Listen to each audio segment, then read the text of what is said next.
The boarding scanner chirped, a hollow electronic note swallowed by the roar of Terminal 4 at Los Angeles International Airport. The sound was supposed to signal passage, smooth, seamless, efficient. Instead, it was met with a human barrier. A palm, lifted like a stop sign, hovered inches from Isabella Monroe's chest. "Economy lines over there." The voice dripped with weary condescension, the kind that comes from years of clock punching and a lifetime of dealing with people you've already decided you don't like. The gate agent's badge read Brenda. Her tone read judgment passed. Dr. Isabella Monroe didn't flinch. She stood as if she'd been expecting it all along. Black joggers, fitted but modest. Plain long-sleeve top, no logos, no labels. On her wrist, a silver watch, subtle, elegant. Its second-hand ticking with surgical precision. To most, she looked like a graduate student or a yoga instructor. Invisible, ordinary, forgettable. But her 26-year-old assistant, Liam Peterson, didn't see ordinary. He saw a force contained in human form. And right now, that force was being told to step aside. "Excuse me," Liam said, heat rising to his cheeks. His voice cracked halfway between outrage and disbelief. "She's first class." Isabella's hand moved with the grace of conductors silencing an orchestra. 2 fingers resting lightly against his forearm. A silent command. "Stand down." The agent didn't even look at the phone in Isabella's hand. The boarding pass glowed right on the screen. Seat 1A. Priority boarding. First class. Proof. Evidence. None of it mattered. Brenda's eyes skimmed the joggers, the sneakers, the skin, and landed on conclusions she'd already written in her head. "Honey," Brenda said, the word weaponized into dismissal. She pointed toward the long, snaking economy line. Families shifting impatiently, a toddler wailing over spilled potato chips, harried business travelers tapping out emails. "Back there, priority is for our premium guests." The word honey hung in the air like smoke, curling its way into the silence that followed. A man in a shiny polyester suit chuckled behind Isabella, adjusting his belt. Another passenger murmured, "Figures," under his breath. The humiliation wasn't loud. It wasn't violent. It was small and therefore devastating. A scalpel cut, not a hammer blow. Isabella's eyes didn't move from Brenda's face. Her expression remained perfectly neutral, as though she were observing an insect under glass. Liam felt the hairs on his arms rise. He'd seen his boss charm entire boards of directors with that gaze, dismantle billion-dollar arguments with one carefully phrased question. But here, she wasn't speaking. She was absorbing, calculating. "Ma'am," Brenda pressed, sighing theatrically, "I don't have time for this. Economy's that way. Please move so our actual priority guests can board." The portly man behind Isabella huffed, waving his own boarding pass like a VIP badge. "Yeah, can we hurry this up?" It was the kind of moment where most people either argued or shrank, fight or flight, raise their voice or walk away defeated. Isabella did neither. Her phone lowered, the boarding pass disappearing from view. The second hand on her watch clicked forward. She unlocked the device with a flick of her thumb. Fingers danced across the screen, quick, deliberate. One message. 5 words. Sent. Her COO, David Chun, would understand instantly. She slid the phone into her pocket, then stepped back from the rope line. Calm, serene, as if the rejection had been nothing more than a change in the weather. "Change of plans, Liam," she said softly. Her voice was steady, even, carrying the weight of an anchor dropped to the ocean floor. "We're not flying today." Liam's jaw dropped. "Wait, what?" "But the cargo." Another glance from her silenced him. She didn't owe Brenda an explanation. She didn't owe the crowd a defense. She owed herself nothing but clarity. Brenda smirked, victorious in a petty war she didn't know she had just lost. She turned her scanner to the next passenger, muttering, "Enjoy your flight," with the mechanical cheer of someone who couldn't care less. Behind her, the monitors flickered.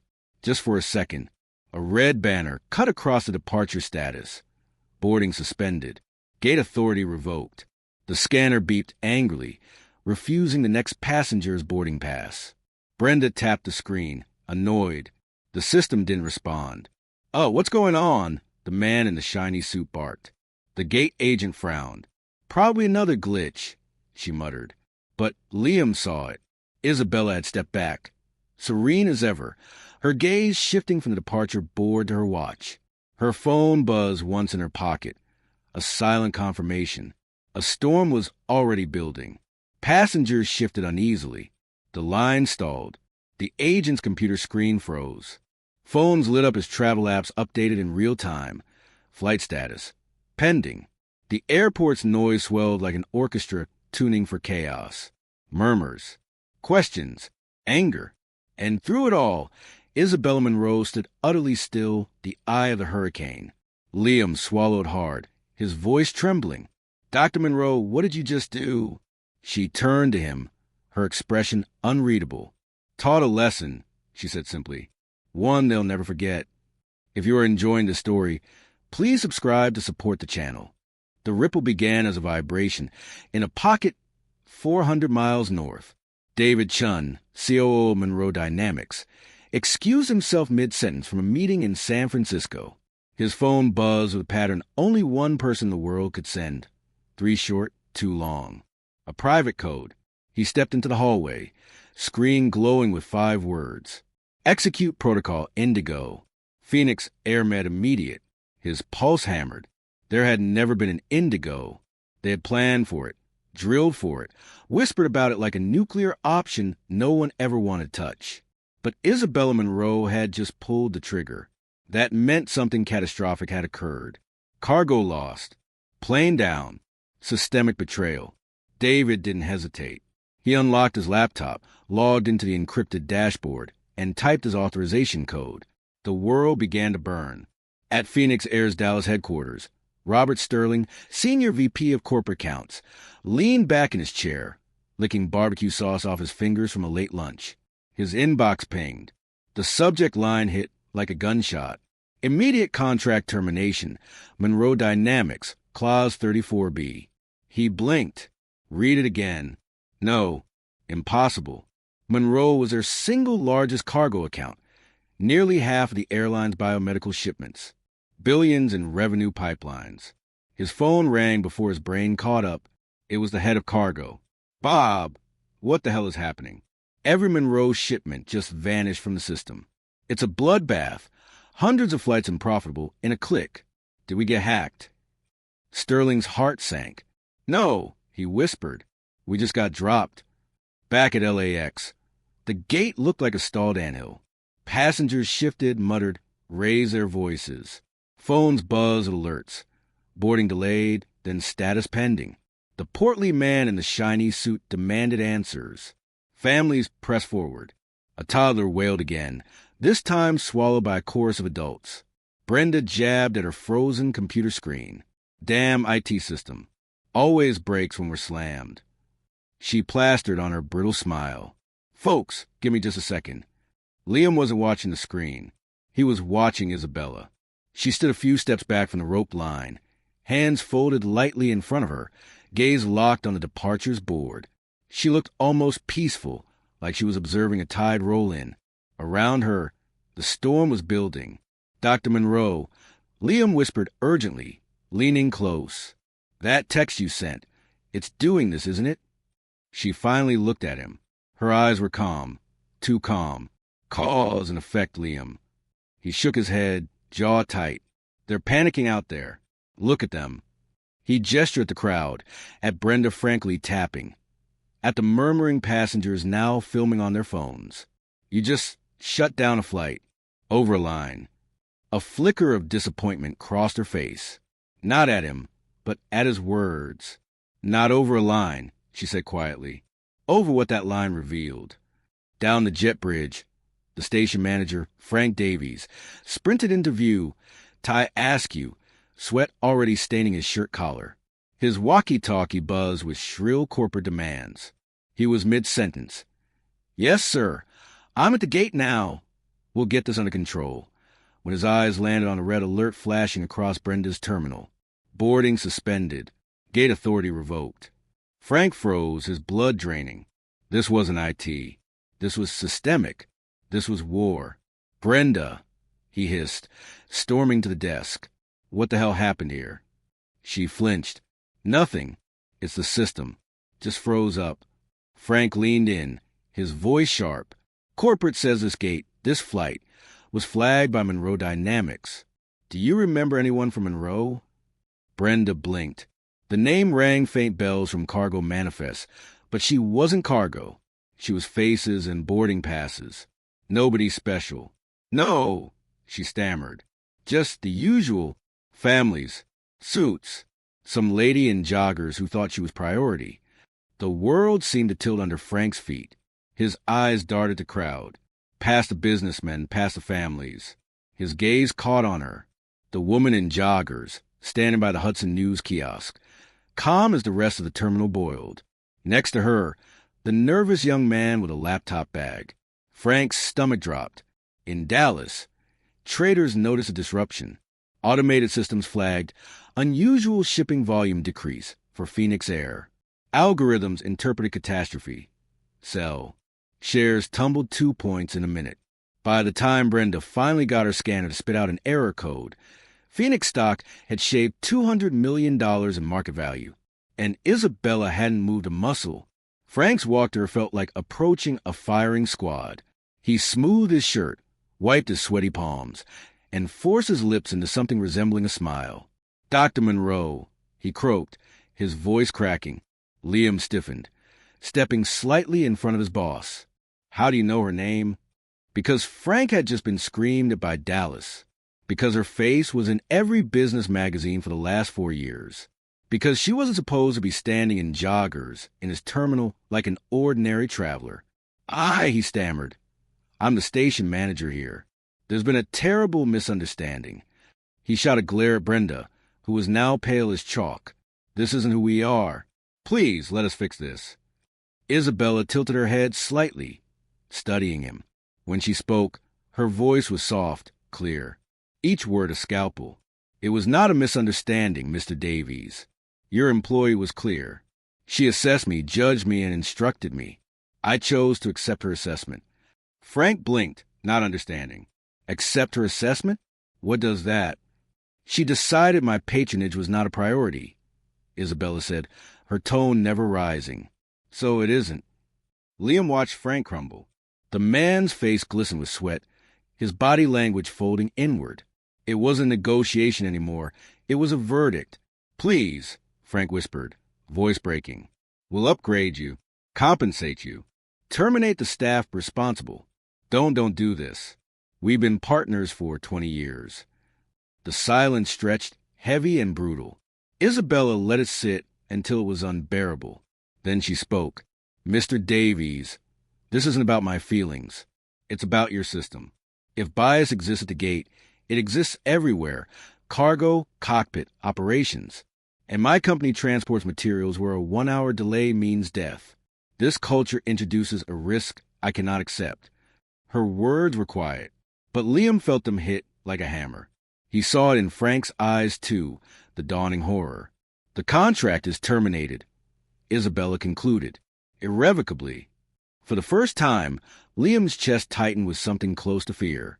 He tugged her sleeve as Frank staggered back, broken. "Dr. Monroe," he whispered urgently. "The lungs. That little girl. If we're not on this flight." Isabella's jaw clenched. For the first time, a crack in her serene mask. She reached for her phone, already dialing. "David, activate Helios. I want a G550 on the tarmac in 40 minutes. Medical transport fully equipped. Retrieval team at Phoenix Cargo in 10. She hung up, turned to Liam, and her eyes hardened into command. "Call ground transport. Code Crimson. They'll know what it means." Liam scrambled for his phone, his heart racing. Brenda watched him behind the desk, realization dawning like a slow, suffocating sunrise. The woman she had dismissed, the one she called Honey, had just detonated a corporate apocalypse. And it was only beginning. The ground crew had never seen anything like it. 2 matte black vans rolled onto the tarmac, escorted by blinking airport operations vehicles. No markings except a stylized M logo. Clean, efficient, unnervingly precise. 6 men and women in gray jumpsuits emerged. Every movement synchronized like choreography. They weren't loud. They didn't shout. They simply moved, clipboards and digital tablets in hand, as if they owned the space. And in a way, they did. The lead technician presented a document on a glowing tablet. The Phoenix Cargo supervisor squinted at it, then blanched. Signed by Isabella Monroe, co-signed by David Chun. Digital seals. FAA citations. Legal authorization for immediate repossession of hazardous and life-critical biomedical property. This is ironclad, the supervisor muttered, stepping back. His crew exchanged uncertain looks. Nobody wanted to tangle with language like hazardous materials clause. Within minutes, the Monroe Dynamics team had cracked the cargo bay. The hiss of pressurized air escaped as the door opened. They located the container, silver sleek, with digital temperature readouts glowing green. Inside, pediatric donor lungs, stable but fragile, every second counting down to surgery in New York. The transfer was surgical. Gloves, straps, temperature monitors. The unit slid from Phoenix's hold to Monroe's climate-controlled van with the precision of a military drill. 7 minutes, start to finish. The Phoenix crew just watched. Helpless, irrelevant. Up in Terminal 4, chaos bloomed. Passengers pressed against the counter, demanding answers. Some waved phones like weapons, showing delayed connection itineraries. Others shouted at Brenda, whose plastic smile had dissolved into sheer panic. The departures board above them flickered. PHX 762, JFK, canceled. The word landed like a bomb. Shouts erupted. You can't cancel it. I've got a meeting in Manhattan. This is insane. Security guards drifted closer, sensing a riot. Phones filmed everything. Social media hashtags began spinning up like sparks in dry grass. Liam stood just outside the crowd, sweat prickling at his neck. He'd seen boardroom fights. He'd seen shareholder revolts. But this, hundreds of furious passengers, stranded, yelling at powerless staff. This was visceral, raw, and at the center of it all, Isabella Monroe leaned casually against a newsstand, scrolling her phone. Calm, detached, untouchable. Dr. Monroe, Liam whispered urgently, they're canceling the whole flight because of us. She looked up from her screen, her eyes cool. No, they're canceling because of them. But he gestured helplessly at the passengers, the chaos, the fury. All these people, they didn't do anything wrong. Her gaze didn't waver. Neither did I. In Dallas, the sell-off accelerated. Phoenix Air stock dropped 6% in 30 minutes. Analysts speculated. Was there a crash? A data breach? Did Monroe Dynamics discover safety issues? Sterling's phone rang again. It was the CEO himself, Mark Ingersoll. His voice was venom-wrapped in silk. Robert, get me answers. Now, why is our most valuable client terminating every shipment mid-flight cycle? Why is the market bleeding us out? Who at LAX screwed this up? Sterling stammered. Sir, we're still investigating, but... Find out. Ingersoll snapped. And fix it before this airline collapses. Back at the gate, Frank Davies had stopped trying to spin excuses. His walkie-talkie buzzed nonstop. Corporate voices screaming in his ear, but his eyes were locked on Isabella, the woman in joggers, the woman who had pressed a single button and detonated his career. He approached again, desperation seeping through every pore. Dr. Monroe, he begged, please reconsider. We'll make this right. The employee responsible, she's finished. We'll retrain every gate agent, every single staff member, if we have to. Just give us another chance. Liam's chest tightened. He saw the sweat on Frank's brow, the way his hands trembled. The man looked broken. Dr. Monroe, maybe? No, Isabella said simply. The word was soft, but it cut like a blade. Frank swallowed hard. Please, we're talking about billions of dollars in business, thousands of employees. If you walk away now, his voice cracked. This airline may not survive. Liam's stomach twisted. He glanced at his boss, searching for any flicker of sympathy. But Isabella's expression remained serene, resolute. "This is not about survival," she said. "It's about standards, and yours are unacceptable." Minutes later, her phone buzzed again. She answered without hesitation. "David." Her COO's voice was crisp. "Cargo is secure. Loaded onto our van. Estimated arrival at your jet, 12 minutes. "And the jet?" Isabella asked. "Helios is fueled and ready at the private terminal. Crew briefed. Medical technician on board." "Good." She ended the call and slid the phone back into her pocket. Liam exhaled shakily. "So that's it. We're really stealing back the lungs from their plane." "Not stealing," Isabella corrected, her tone sharp enough to sting. "Reclaiming. They no longer have the right to carry it. They forfeited that right when they showed me they could not be trusted." Liam hesitated. "But Brenda, she's just one person. She made a mistake. And now thousands of people are stranded. Stockholders are panicking. Employees will lose jobs. Are you really okay with that?" Her eyes turned to him, steady as stone. "Liam, do you know what happens if those lungs are delayed by even an hour?" He swallowed. The little girl might not make it. "Exactly. And if an airline's culture allows prejudice to dictate decisions at a gate, what will stop it from dictating decisions in cargo handling, or in scheduling, or in safety checks?" Her voice dropped lower, colder. "Prejudice is operational rot. It spreads. It kills.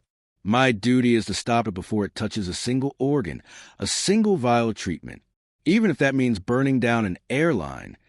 Liam stared at her, his chest tight with a mix of awe and unease. She wasn't angry. She wasn't vindictive. She was calm, too calm, like a surgeon cutting away a cancer. And he realized she didn't see this as revenge. She saw it as triage. The Monroe Dynamics vans pulled away from the Phoenix cargo bay, black silhouettes against the sodium glow of the runway lights.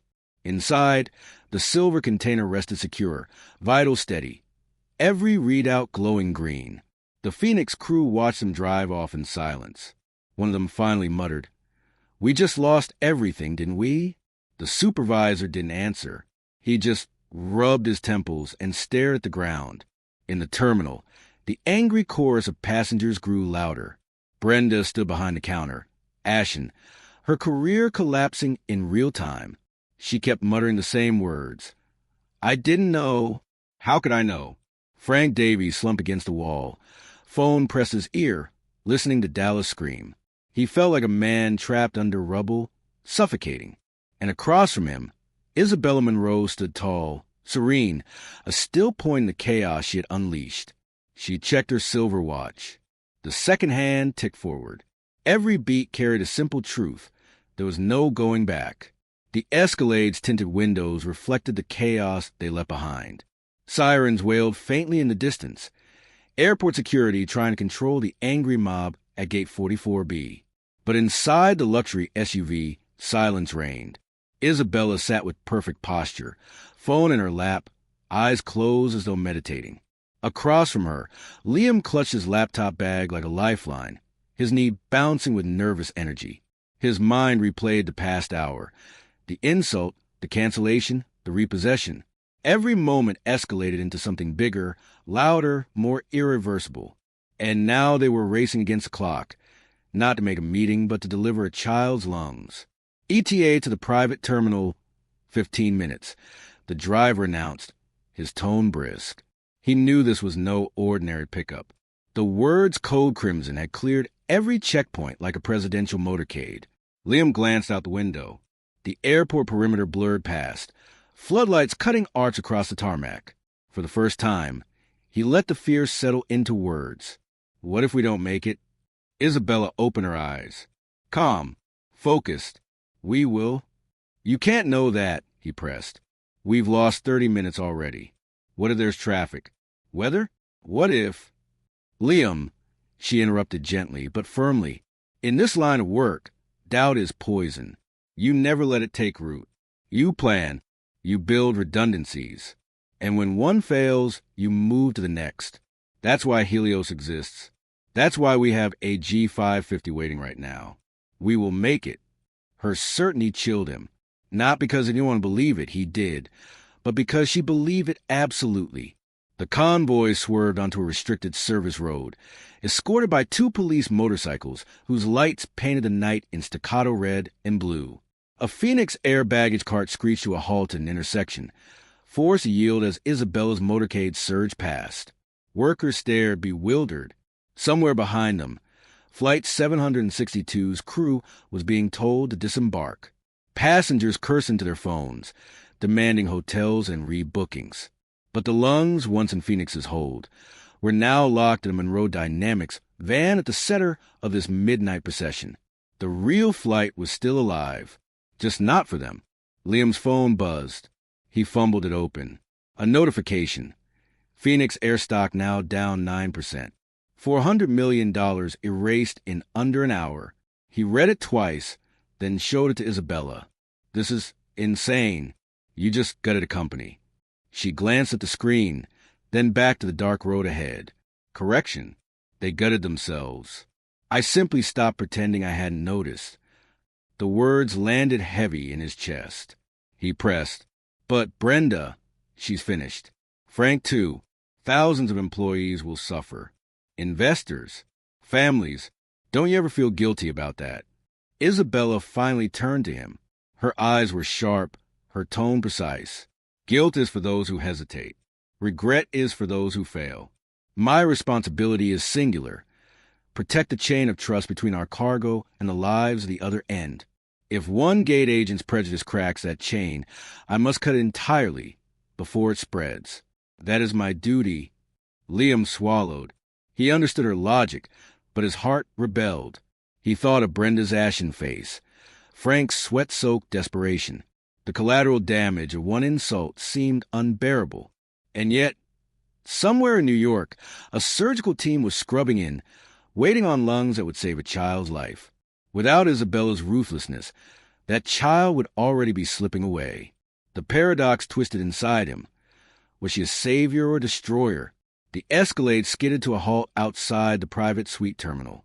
A sleek Gulfstream G550 gleamed under the floodlights, engines already humming with restrained power. The Monroe Dynamics van pulled alongside, technicians unloading the silver container with the reverence of monks handling a relic. A man in a Navy suit rushed forward. "Dr. Monroe," he said, bowing his head slightly, "your jet is fueled and waiting. The technician is already on board. We're clear to depart as soon as you give the word." Isabella nodded once. "Proceed." Liam trailed after her up the steps, his heart pounding. Inside, the cabin was a different world. Cream leather seats, polished wood, the faint scent of citrus. No crowds, no chaos, just silence, efficiency, control. He dropped into a seat, exhaling hard. For the first time all night, he wanted to cry. The jet doors sealed. The Rolls-Royce engine spooled up. The aircraft surged forward, faster, faster, until the ground fell away and Los Angeles became a sprawl of glittering lights behind them. Inside, the stillness was almost surreal. The silver container rested in a secure climate bay at the rear, vitals monitored on a screen where a Monroe technician kept silent vigil. Liam stared at the display. He couldn't stop thinking about the girl, the 7-year-old waiting in New York. Did she even know her lungs were in the sky right now, racing to save her life? His reverie was shattered by the trill of Isabella's satellite phone. She answered without hesitation. "Isabella Monroe," she said calmly. The voice on the other end was raw with urgency. "Isabella, it's Mark Ingersoll." Liam's eyes widened. The CEO of Phoenix Air. Mark's tone strained between desperation and corporate polish. "I've been briefed. First, allow me to say how profoundly sorry I am. The treatment you received was disgraceful, beneath every standard we hold. That employee has been terminated. We are launching mandatory retraining across the company. We will pay restitution. But please, Isabella, we cannot lose Monroe Dynamics. A 20-year partnership cannot end over one mistake." Isabella's eyes flicked to Liam, then to the silver watch on her wrist. The second hand ticked on. "Mark!" She said evenly, "This isn't about one mistake. It's about a culture that allowed it. If prejudice can decide a boarding line, it can decide whether cargo is prioritized, whether protocols are followed. And in my world, that is unacceptable risk." Mark's voice cracked. "But this decision, do you know what's done? Our stock is collapsing. Investors are panicking. Thousands of livelihoods are at stake." Isabella didn't soften. "So was a child's life, Mark. The difference is, I did something about it." Silence. Heavy. Crushing. Finally, Mark whispered, "Please, let us fix this." Isabella sighed softly, not with fatigue, but with finality. "The contract stands terminated. My COO will oversee a 90-day transition, so patients are not harmed. Beyond that, Phoenix Air and Monroe Dynamics will no longer intersect." She ended the call without waiting for a reply. Liam stared at her. "That's it? Decades of partnership gone?" Her gaze returned to the vitals monitor. "Some chains, once broken, cannot be reforged." The jet cut eastward through the night sky. At 40,000 feet, turbulence jolted the cabin. The technician glanced nervously at the monitor. For the first time, one of the vitals blinked yellow. "Temperature fluctuation," he reported sharply. "Stabilizing, but we need smoother air." The captain's voice came over the intercom. "Storm front ahead. We'll have to divert slightly, add 10 minutes to ETA." 10 minutes. Liam's chest constricted. That buffer Isabella had promised. It was almost gone. Her jaw tightened. The first crack in her serene mask. "Call NYPD," she ordered. "Tell them I want a police escort from JFK to Mount Sinai. Every light green. Every intersection cleared. If we're late by 1 second, it won't be because of traffic." Her voice was steel, but Liam could hear it. The tension, the burden, the weight of a promise to a surgeon and a child she had never met. For the first time all night, Isabella Monroe looked less like a chess master moving pieces, and more like a woman staring down the possibility of failure. New York City shimmered below like a galaxy inverted. Stars scattered across asphalt and steel. The Gulf Stream descended through a blanket of cloud, slicing toward JFK's private terminal.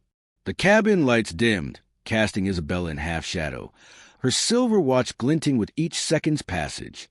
The vital screen at the rear glowed green, then yellow, then steadied again.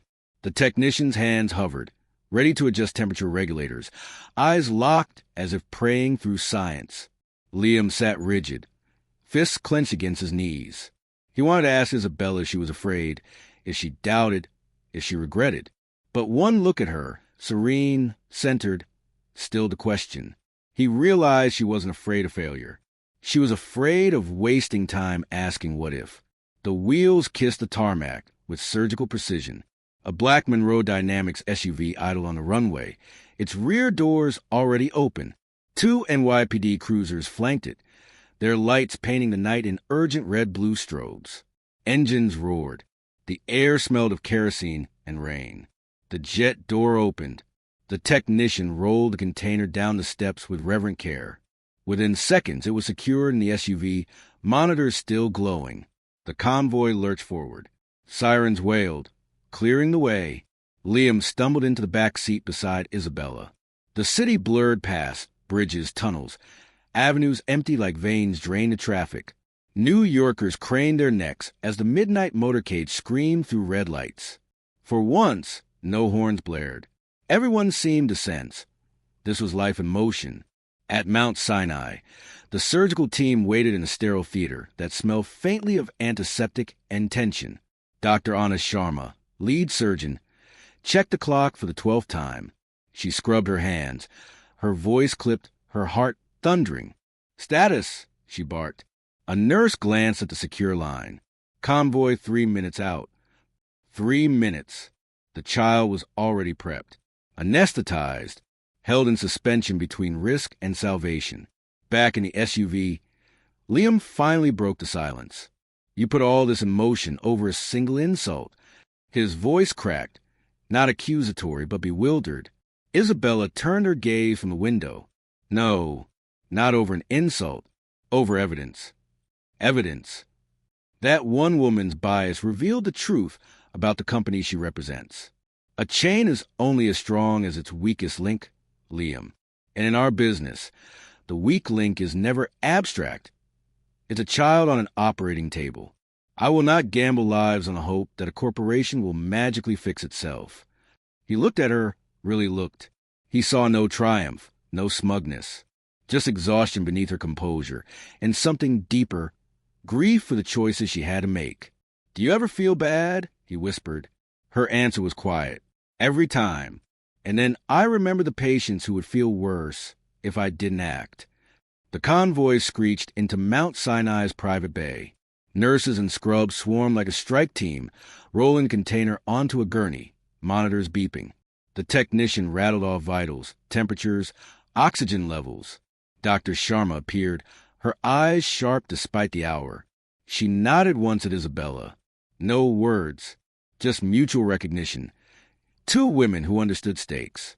"Package secure," the technician said. "Vitals stable. 7-minute buffer remains." Dr. Sharma exhaled, relief softening her features for the first time. "Let's save her." She wheeled the gurney through swinging doors, vanishing into theater. The silence that followed felt cavernous. Liam leaned against the wall, trembling from adrenaline.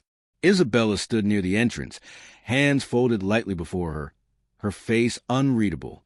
For 20 minutes, the world seemed suspended. The city outside pulsed with its usual chaos. But inside the waiting area, time thinned to nothing but heartbeats. Finally, Isabella's phone buzzed. She lifted it with steady hands, answered. A voice came through, weary but triumphant. "Dr. Monroe, it's Anna. Surgery successful. Lungs are in. Vitals strong. She's stable." Liam sagged against the wall, eyes stinging. Isabella closed her eyes briefly, then let out a slow breath, the first true release of the night. A smile, small, genuine, broke her composure. "Thank you, Anna," she said softly. "Tell her parents she's in good hands." She ended the call, turned to Liam. This is the only bottom line that matters. Across the country, Phoenix air was unraveling. Screens in Dallas glowed with red. Investors dumped stock. News tickers blared. Airline chaos. Monroe Dynamics terminates contract. Executives scramble with press releases, blaming a regrettable incident and promising reforms. But the market smelled blood. Competitors circled like sharks. Analysts muttered about bankruptcy if Monroe's cargo wasn't replaced. Employees whispered about layoffs. And somewhere in the back office at LAX, Brenda sat alone, her badge on the desk before her. Her career dissolved in the span of a sneer. She whispered to herself, "How could I have known?" But ignorance was no shield against consequence. Back at Mount Sinai, Liam followed Isabella into the cool night air. The city hummed, indifferent to the corporate bloodbath unfolding miles away. "Do you think Phoenix will survive this?" he asked quietly. Isabella considered, then shook her head. "That's not my concern. My concern is that a child breathes tonight." He nodded, still uneasy. "But thousands of people, stockholders, employees, even Brenda..." Her eyes sharpened. "Liam, compassion for individuals is necessary, but tolerance of systemic failure is fatal. Never confuse the two." He fell silent, absorbing the lesson. They reached the waiting escalade. Isabella paused before entering, turning back toward the glowing hospital windows. Somewhere inside, a girl was alive because of her. A girl who would laugh, cry, and grow, all because Isabella had refused to board a plane. Power didn't roar. It didn't announce itself with fury. Tonight, power whispered. It canceled a flight, toppled a stock, and saved a life, all without raising its voice. Isabella checked her silver watch. Midnight. The second hand swept on, steady, relentless. She opened the car door and slid inside, her voice calm but resolute. "Let's go, Liam. We have work to do." The story of Flight 762 spread like wildfire, first whispered in boardrooms, then shouted across headlines. A black woman in joggers, told to stand an economy line, had brought an airline to its knees with one text. Passengers would remember the chaos. Investors would remember the collapse. Employees would remember the fear. But only a few would remember what mattered most. Somewhere in New York, a child's lungs were breathing, and that was the only verdict that counted. If you like this story, please subscribe to support this channel.